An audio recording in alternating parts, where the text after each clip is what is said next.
At our family business meeting, my older sister laughed and said, "We only let her handle small stuff, big decisions are for people who actually matter." The room snickered as I sat frozen in my chair.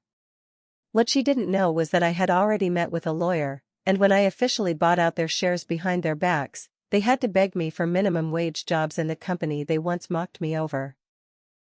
Hey Reddit, I don't usually post, but this one's been eating at me for a long time. Writing it down feels like exhaling after holding my breath for 2 years. I'm 34, and I used to work at my family's logistics company in Toledo, Ohio. We're not Amazon or FedEx, but for a mid-sized town, we did well. We had a solid client base, a dozen trucks, and a warehouse hub that ran 24/7. My dad, Mike, started it with one old rig and a beat-up desk in the 90s. By the time he died of a heart attack in 2021, the company was worth just under $6 million. He left it to his kids, me, my sister Dawn, and my brother Eric. I was the youngest. Not just in age, in how they treated me. Dawn was the brains. She had a marketing degree from Michigan State and couldn't go 5 minutes without mentioning it. Eric was laid back, liked to drink, always had some new side hustle he was obsessed with. Me? I was the one they forgot to introduce in meetings. The one who picked up lunch orders and cleaned up after everyone. But I knew that business better than both of them. I started working for my dad at 18, scheduling drivers, invoicing clients, managing the loading bays, training new hires. Dawn didn't show up until Dad offered her a director role. Eric only joined when his bar closed during COVID and he needed a paycheck. I never complained. I figured if I kept my head down and did my job, they'd eventually see I wasn't just the little sister. That was naive. 2 months after Dad's funeral, we held a formal family meeting to talk about the future of the company. It was just us 3, plus our cousin Pete and Uncle Mark, who was supposed to be the neutral party. We were in the office boardroom, the one Dad barely used unless he needed quiet. Dawn walked in late, wearing this fancy pantsuit like she was running for office. She took the seat at the head of the table, of course. Eric came in laughing at something on his phone. I had a notebook, a pen, and a copy of the will in a manila folder. I was ready to talk strategy, retaining clients, cutting costs, maybe investing in a new fleet. I'd even prepared a short presentation. But as soon as I started speaking, Dawn cut me off. She looked over at Uncle Mark, gave a fake little laugh, and said, "I'll never forget the words, we only let Julia handle the small stuff, big decisions are for people who actually matter." The room laughed. Even Pete laughed. I didn't. I stared at my sister. My face didn't change, but something in me broke. I wasn't embarrassed, I was enraged.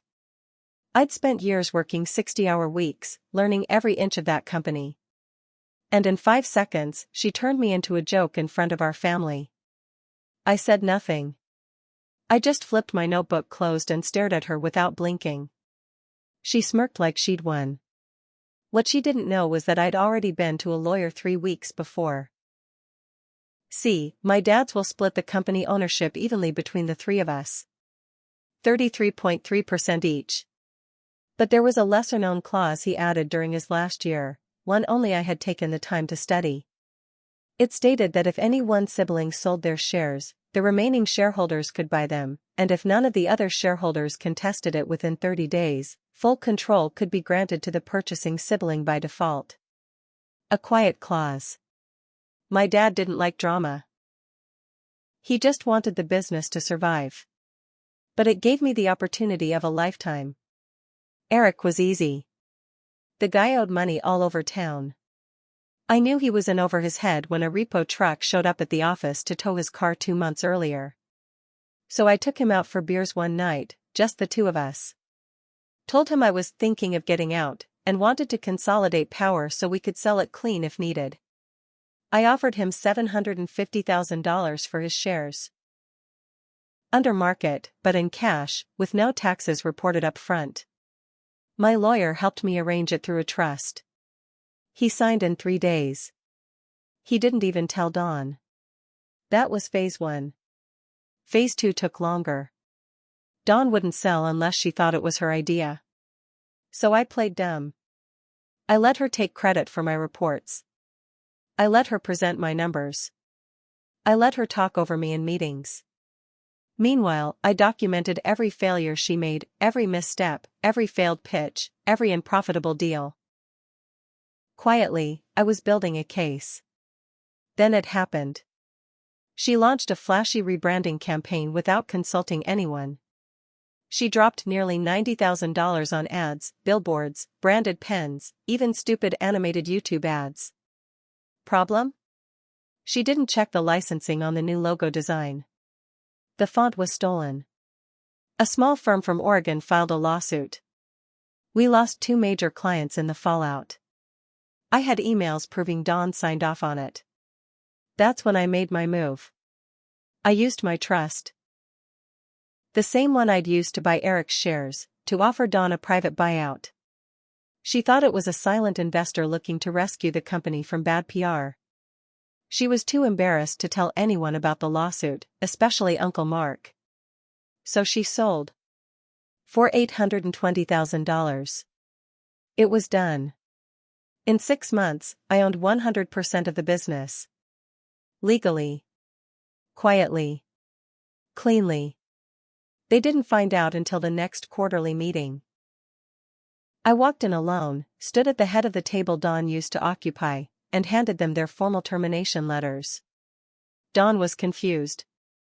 Eric looked sick. She tried to laugh it off, called it a prank. That's when I said it, staring directly at her, "You said I was only good for the small stuff. Turns out I was good enough to buy the whole company while you were too busy talking." She screamed at me. Literally screamed. Pete had to walk her outside.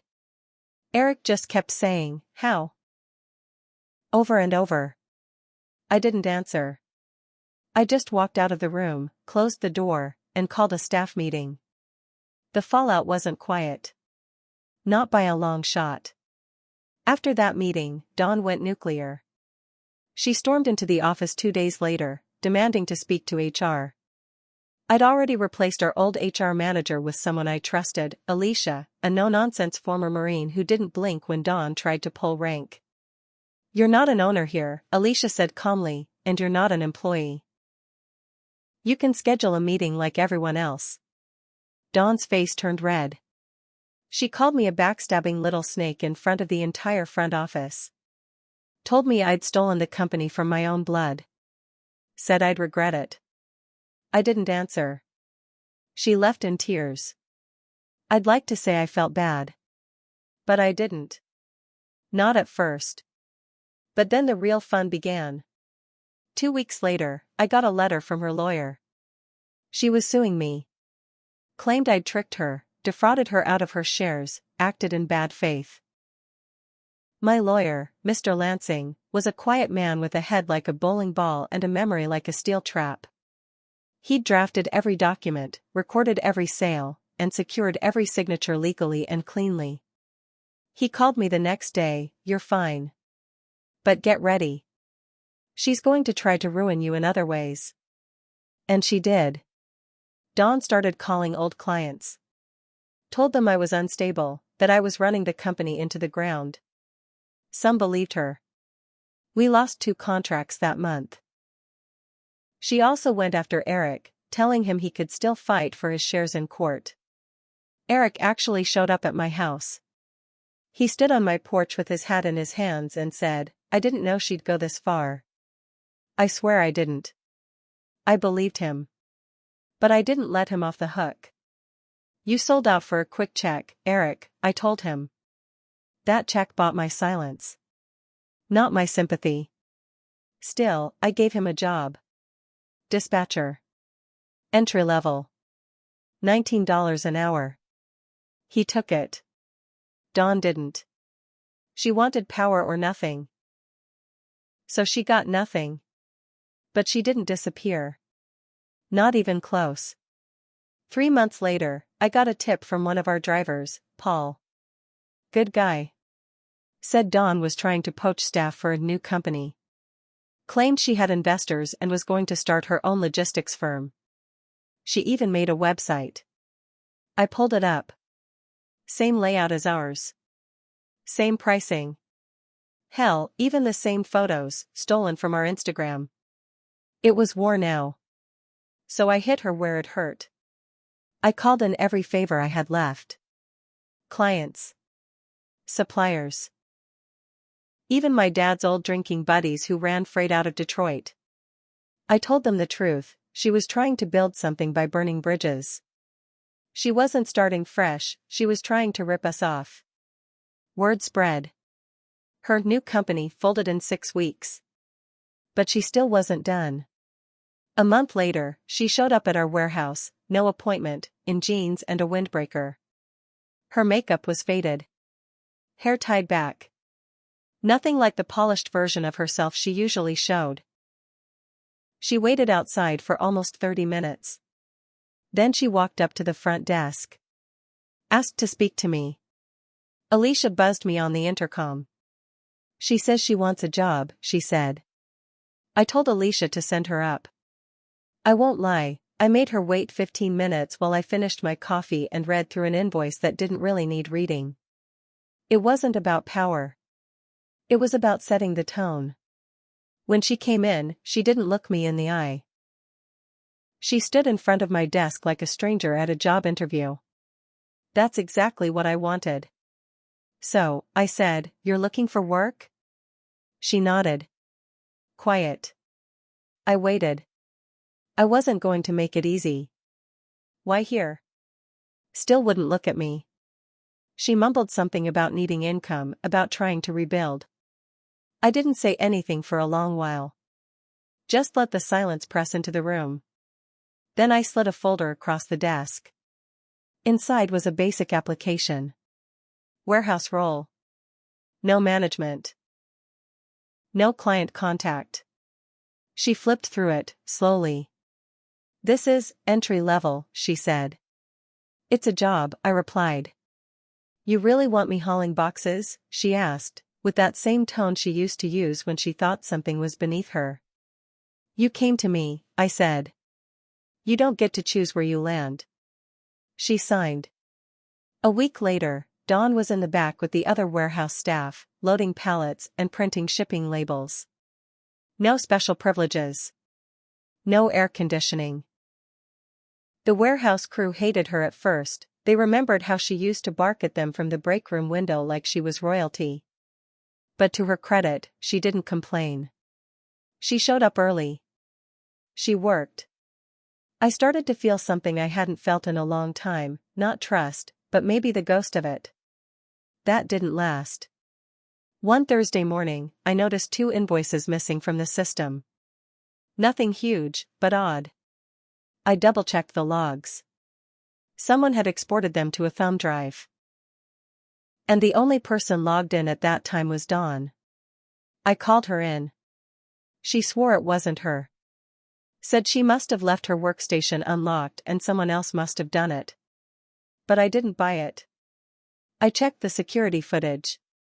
She waited until everyone was on break, slipped the drive into the computer, copied the files, and walked out. Calm as anything. I confronted her again. Are you really this desperate?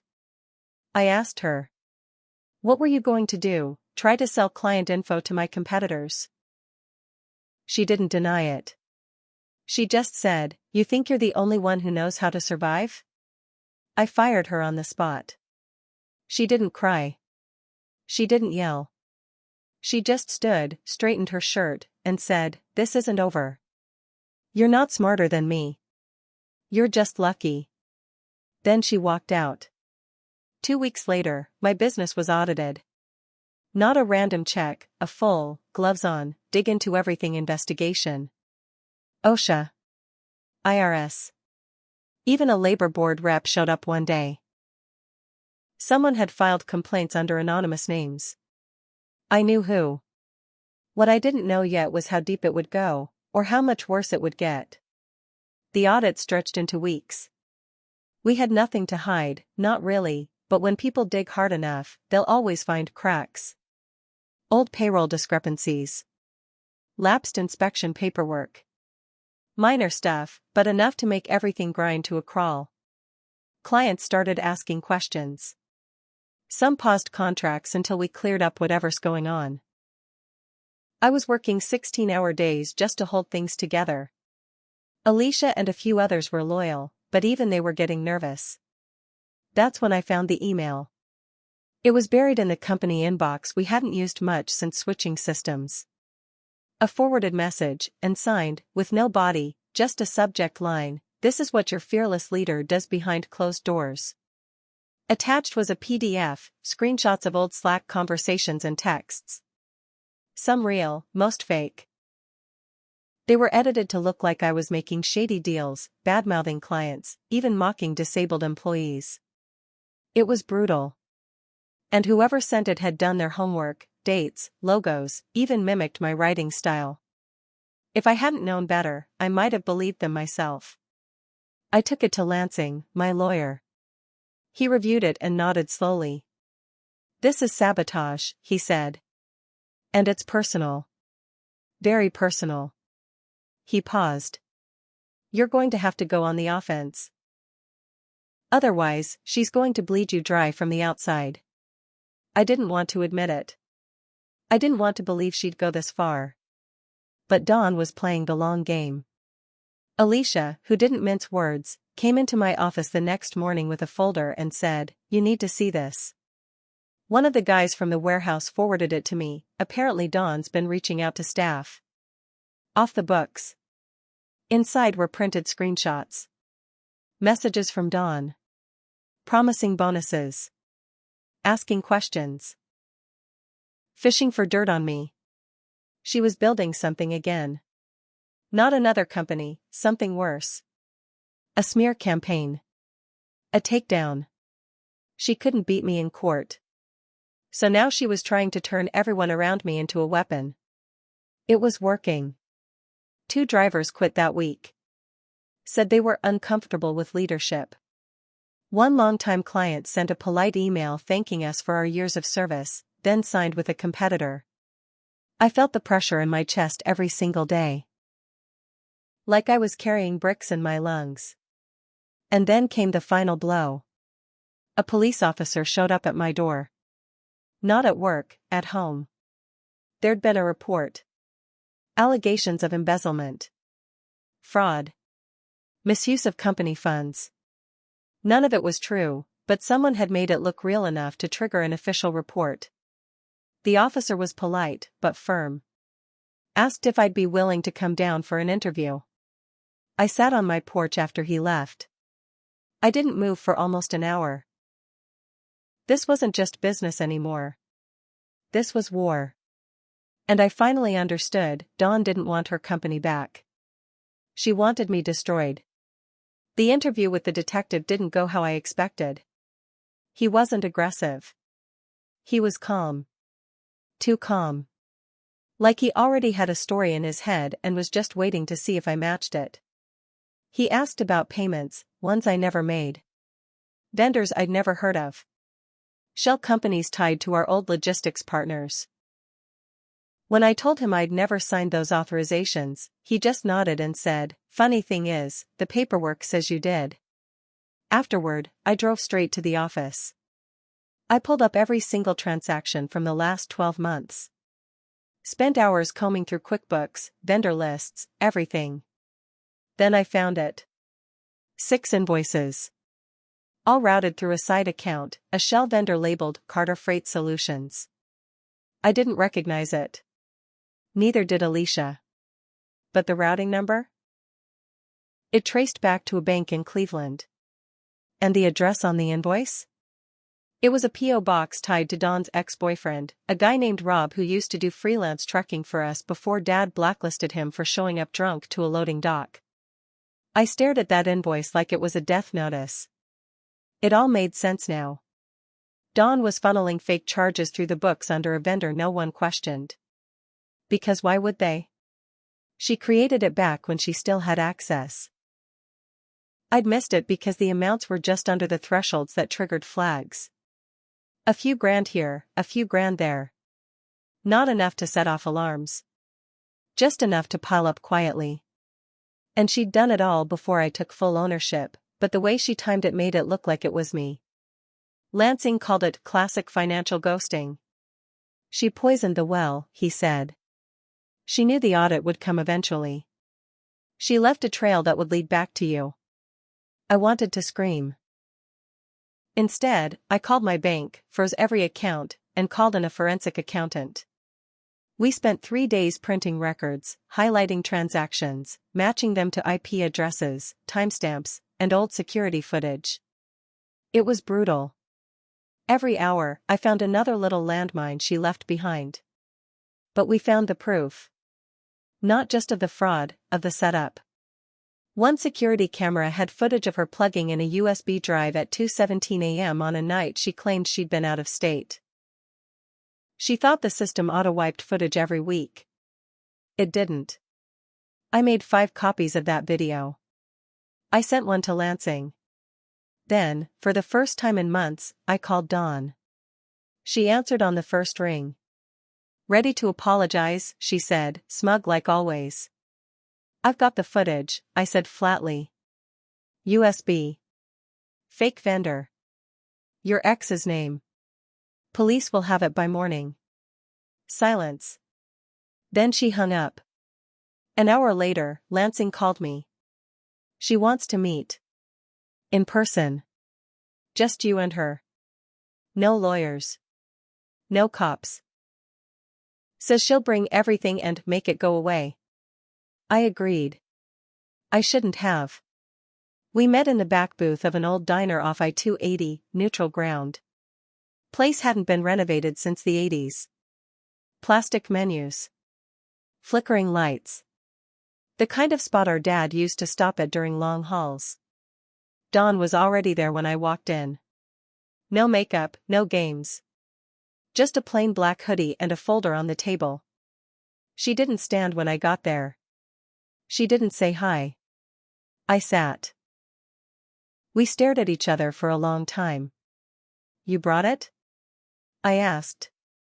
She nodded and slid the folder across. Inside were flash drives, printed invoices, and a signed letter, a full confession. She'd used Rob's name, created Carter Freight, and started the setup almost a year before I took full control. Why? I asked. Her eyes didn't move. Because you embarrassed me, she said. In front of everyone. You stripped me down and left me in the dirt. I shook my head. You did that to yourself. No, she snapped. You waited for me to fall. You could have stopped it. You knew what you were doing. She wasn't wrong, not completely. I had waited. I could have warned her when she started screwing up deals. Could have told her about the clause in the will. Could have given her a chance to fix things before I bought her out. But I didn't. And that silence had been a choice. You built this company on my back, she said bitterly. Then you took it from me. I leaned in close. No. I built it after you set fire to it. I kept it from burning to the ground.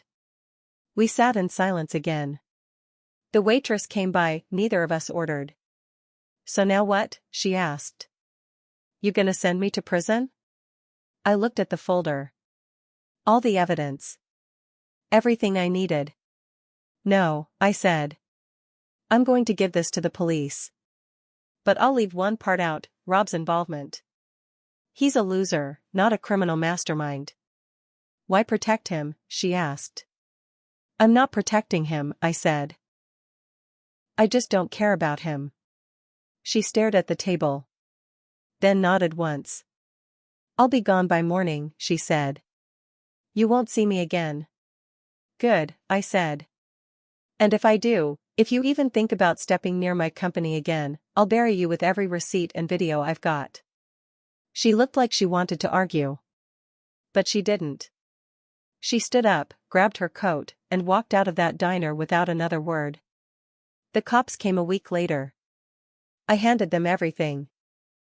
Told them Dawn found the documents, confessed, and turned them over, which wasn't exactly a lie. They opened a formal case. She was charged with fraud, embezzlement, and intent to defraud under business law. She made bail, but the damage was done.